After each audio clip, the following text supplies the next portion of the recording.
What's happening, Panda Nation? Peter Von Panda here. Hey, I want to show you my other Ferro watch. So I did show you this one, cool watch.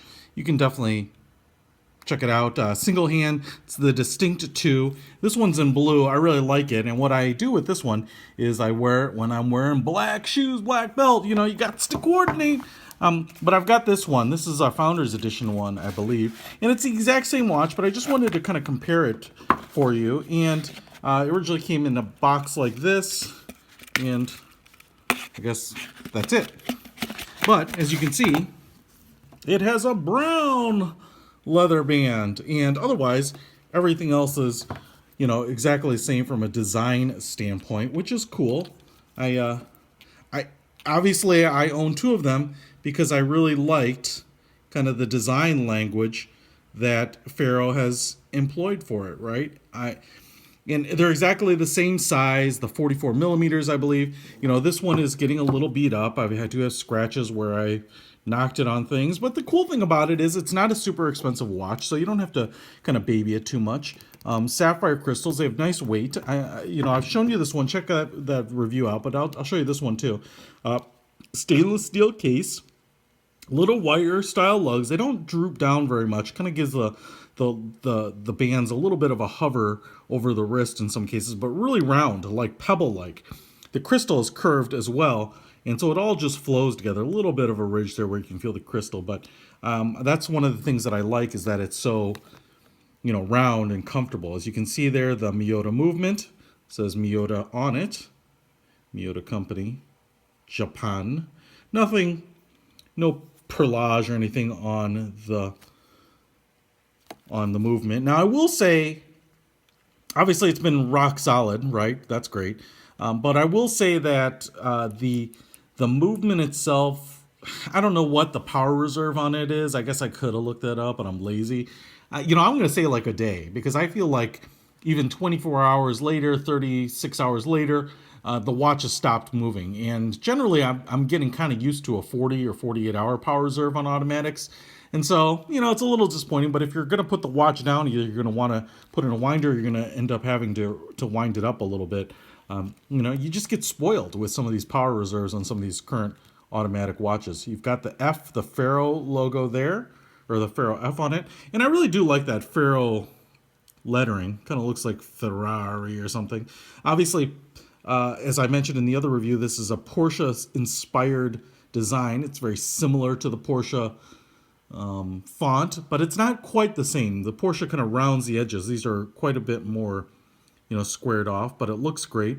And again, you know, silk screened, I think, black lettering, black minute and hour markings. You've got 1, 2, 3, 4, 5 all the way around, Arabic numerals in the kind of squared Porsche look and font.